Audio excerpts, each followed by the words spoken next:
Bisa kata Juni Mungai. Bisa kata Juni Mungai. Bisa kata Juni Mungai. 28 तारिख April दिनाव दैसागुसु बिएलसि गिर्जाखौ बिफा बिसा आरो गोथार जिउनि मुङाव आं फिथाखौ हास'नाय जाबाय।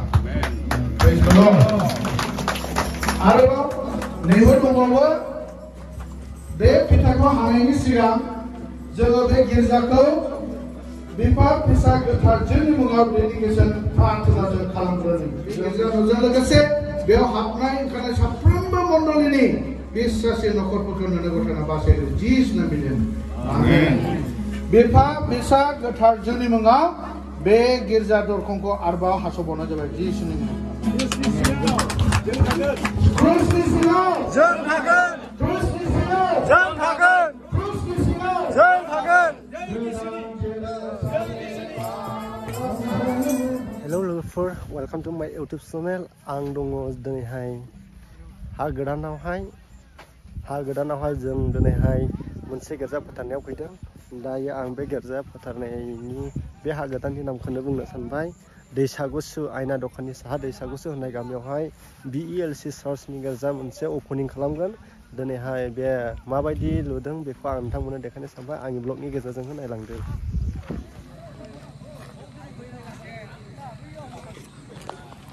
बेनो नै गिर्जाया।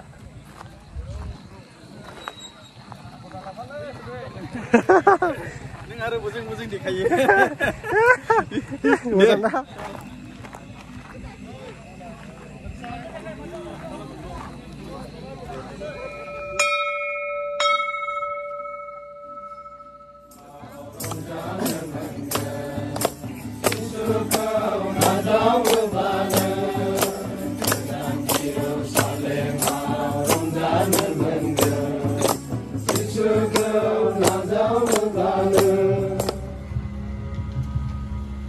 Bisa kata Juni Mungai. Bisa kata Juni Mungai. Bisa kata Juni Mungai. Jengkeling harlebi nisan kelaida berbunyi orang ayo berperang tersigama getar perni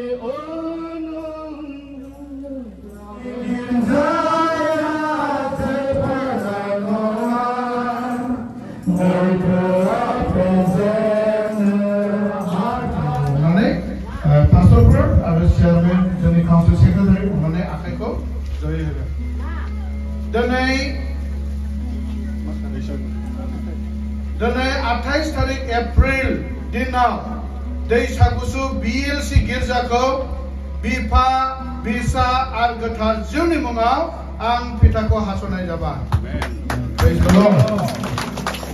आरोबाव नैबो दंबावो बे फिथाखौ हानायनि सिगां जोङो बे गिर्जाखौ बिफा फिसा गोथार जिउनि मुङाव डेडिकेसन प्रार्थनाजों खालामग्रोदों। जों गुसुङै बिनि हालेलुया हालेलुया। बे दैसागुसु बिएलसि गिर्जाया बे सारिय'फाले रिजार्भ जायगायाव थानानै नोंनि स्रांखौ जोङो होनो हायो आरो बे दैसागुसु गिर्जानि गेजेरजों खाथि खालायाव थानाय साफ्रोमबो गेदेर मोनसे बोरखौ मोनफानो हायो आरो नोंनि गोथां रावखौ जोङो साफ्रोमजोंबो रायज्लायनो हायो। गोथां गिर्जा जों जानो हायो।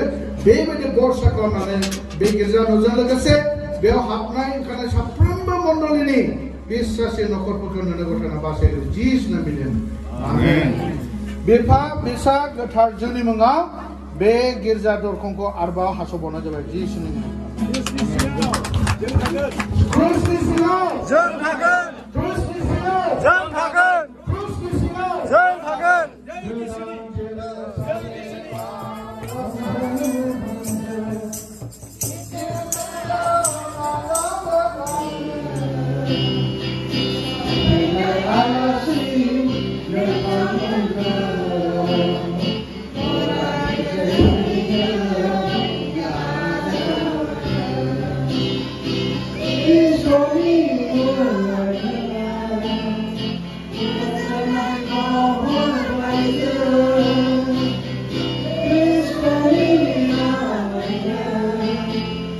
Sing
बेखौनो जों थनजानायफोर होननानै बुङो। बर' साधारन थनजानाया माने मा?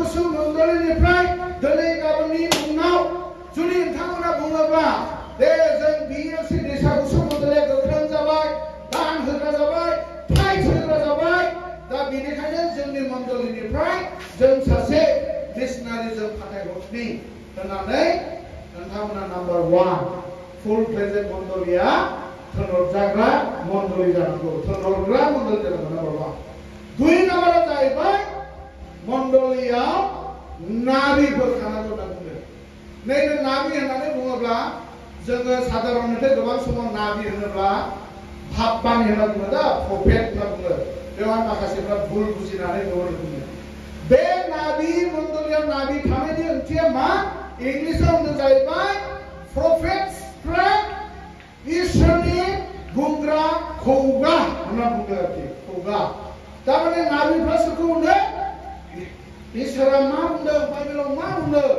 बेखौनो बियो मण्डलीयाव बुंनानै मानसिफोरखौ काउन्सिलिं होग्रा कारेक्सन खालामग्रा मानसिफोरखौ उत्साह होग्रा बिनि खामानिया सोर नाबिफोर नाथाय गोबां समाव जों नाबि होननानै बुङो मण्डलीफ्राव जोङो मा होनो नाबिफोरनि खामानिया गुबुनखौ थुलुंगा होनानै लुखांग्रा खिन्थु गुबुनखौ आसि थुनानै खोख्लैग्रा नङा आसि थुनानै नों उदाया आं मोजां नों बिदि उमुक बिदि होनग्रा नाबिया बे बाइबेलनि नङा नाथाय मण्डलीयाव नाबिया नांगौ माबायदि इसोरनि बुंनाय बाथ्रानि बे खुगा नांगौ साधारन मोनसे दे जोंनि BTCनि सिङाव सोर प्रमद बर' दा हमना लादो प्रमद बर'आ पास्टर थागे पास्टर माने जों बर' बेखौ फालक होननानै बुङो फालकजों आरो टिचारजों फोरोंगिरिजों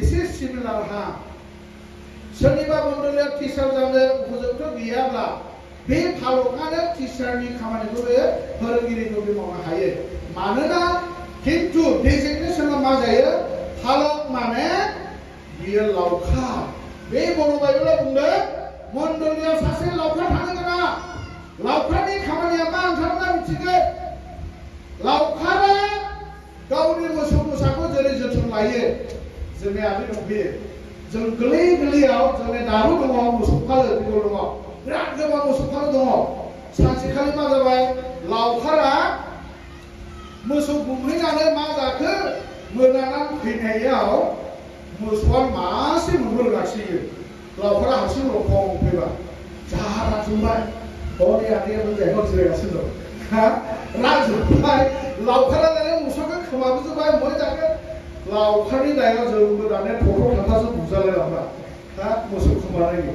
माने माहाजोननि जुदि लावखारा मोसौखौ खोमायोब्ला मालिका मा जायो रागा जोङो ओंखाम होनाङा पानिशमेन्ट होगोन मिथिबाय खिन्थु लावखारनि ओंथिया मा बे मोसौआ बबाव उदै बुंदोंना बुङाखै बे मोसौआ दै मोनलोंदोंना मोनलोङाखै बबे मोसौआ फार्मनिफ्राय खारना दङ बबे मोसौआ सोरनि फोथाराव थांदों बेखौ नोजोर होग्रा जोथोन लाग्रायासो बे जाहैबाय लावखार बेनिखायनो मण्डली गंसेयाव लावखारा बियो जोबोद गोनां लावखारा थानांगोन आरो बे लावखारा दिनै नोंथांमोननि दैसा गुसु मण्डलीनि फालकआनो सासे लावखार खिन्थु लावखाराव थाबा जानाय नङा प्रथमाव मण्डलीया थोनहरग्रा जानांगौ नाबिफोर गोनां जानांगौ आरो टिचार फोरोंगिरिफोर थानांगौ आरो लावखार थानांगौ जोबनायाव मण्डलीयाव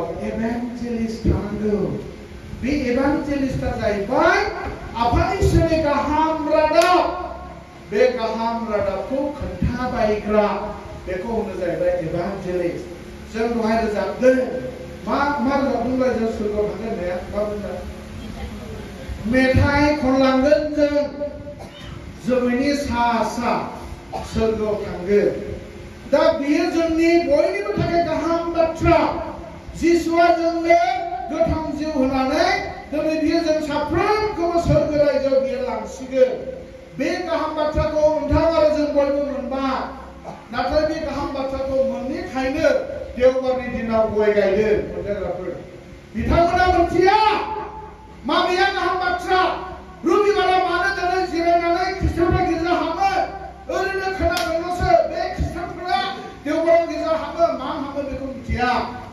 नाथाय बै मिथियै देवबार दिनखौ इसोरखौ फुजिनांगौ खुलुमनांगौ बे मिथियै मानसिफोरखौ सोर खोन्थागोन मण्डलिनि एभेन्जेलिस्टफोर खोन्थागोन नोंथांमोना दिनै खोन्थागोन बेनिखायनो अनजाग्राफोर गंसे जुदि नोंथांमोना गावखौ फुरा फुरि जोंबो मण्डलि जाबाय जोंनि मण्डलिया राबाय जोंनि मण्डलिया बैसो जाबाय जोंनि मण्डलिया बासाय जाजोब्बाय जोंनि मण्डलिया दिनै थैब्लाबो सोरगोआव थांनोसै बेबायदि जुदि फोथायनाया गोख्रों जाबायब्ला नोंथांमोननि मण्डलिया नैबे मोनबा रोखोम इसोरनि हाबा मावग्राफोरखौ जों मण्डलियाव फसंनांगौ दा बे मण्डलियाव फसंनोब्ला जोंनो फोरोंगिरि नांगौ अबयसे अब्ला जों गोसोखांनि हाफ इफिसियानि सारिनि 11निफ्राय 13 बे मोनबा रोखोमनि मिनिस्ट्रिया मण्डलियाव थानांगौ बिन्दुफ्रा सोर जोंलाय मास्टार जाथावथाव सोरखौ जों थरथावथाव सोर जोंनि थाखाय लावखार जाथावथाव सोर एभेन्जेलिस्ट जाथावथाव सोर जोंनि नाबि जाथावथाव दिनै जों बेखौ फालिनांगौ होननानै प्रथमाव आं जों बुंफादो थुनहरजानायफोर बे आसिफ सानि नामा दिनैनिफ्राय नोंथांमोना थुनहरजानायफोर नाबिफोर फोरोंग्राफोर लावखारफोर पास्टरफोर सरि एभान्जेलिस्टफोर थुनहरजानायफोर नाबिफोर फोरोंग्राफोर लावखारफोर प्रसार होग्राफोर जेब्ला गंसे मण्डलियाव नैबे मोनबा रोखोमनि मावग्रा मानसि जेब्ला उजिबा अब्ला नोंथांमोननि मण्डलिया नायदो बे जायगायाबो उजिले गुबुन दाबसे जायगायाव थांनानै 1 नाम्बार दैसा गुसु बहाबा थांनानै 2 नाम्बार दैसा गुसु बेबायदि चेनेलखौ जायफ्रा नायदों साबस्क्राइब खालामदो आरो लाइक शेयार खालामना होदो अननानै थेंक इउ सो माच थेंक इउ फर वाचिं